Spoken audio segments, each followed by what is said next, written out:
Good afternoon. This is a special coverage of the coronavirus crisis using the combined forces of News 5 and Signal TV's 1 News, Radio 5, and 1PH.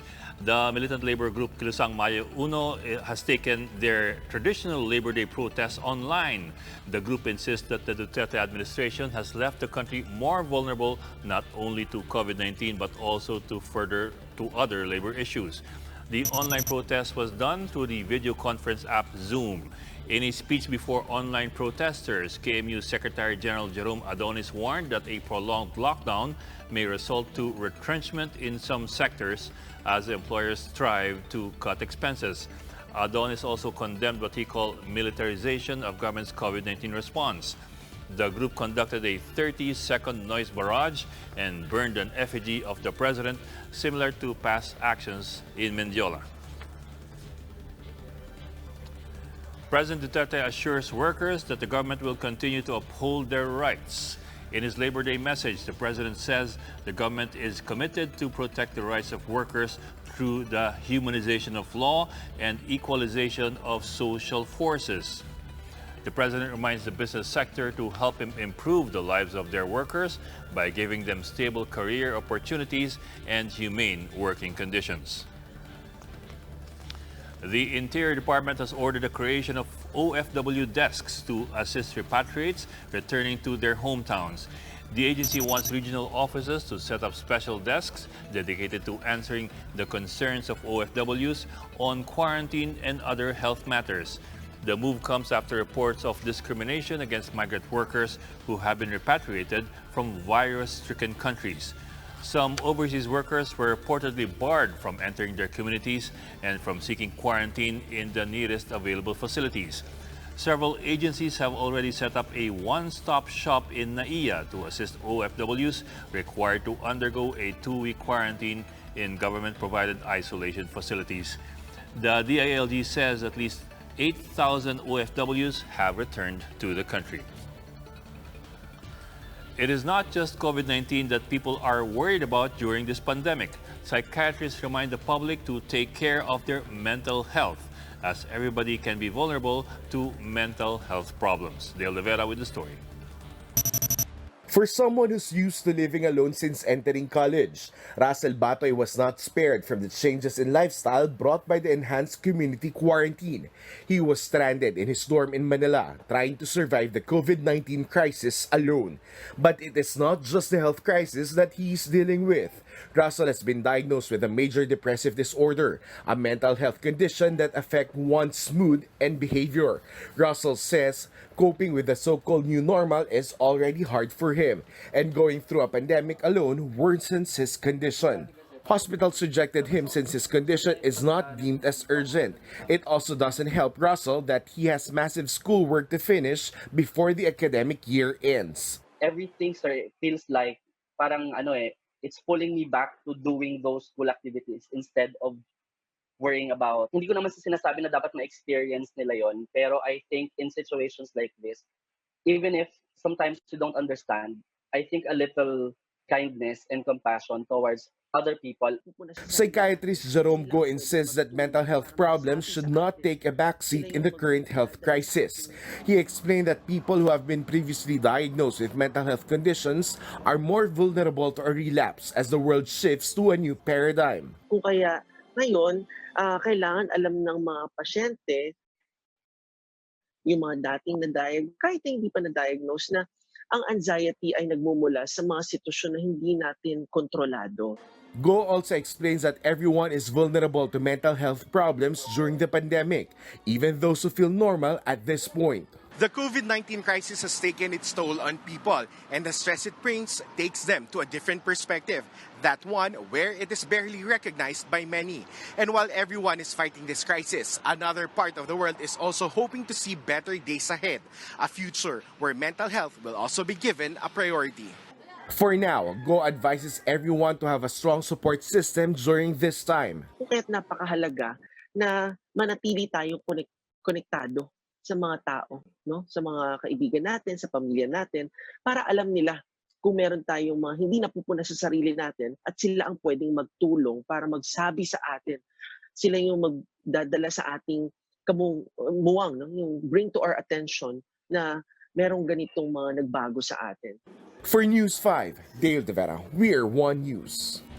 We will pause for a short break. Our special coverage on the COVID-19 pandemic will be right back.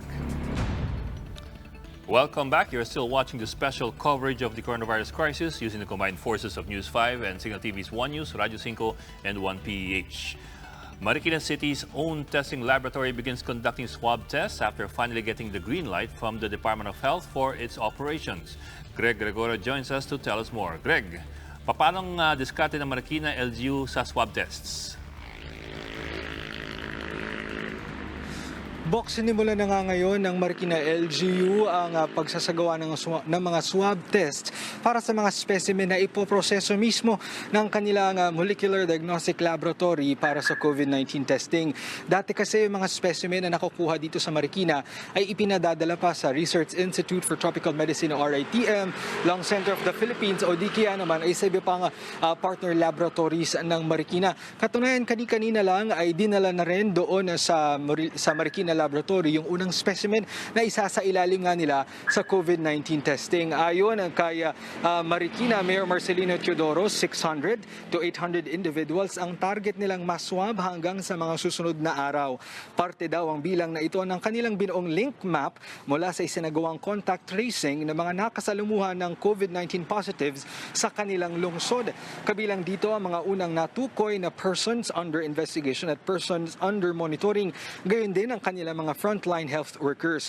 Gagamitin daw sa testing ay ang Gen Amplify test kits na locally manufactured ng Manila Health Tech at dinevelop noon ng UP-NIH.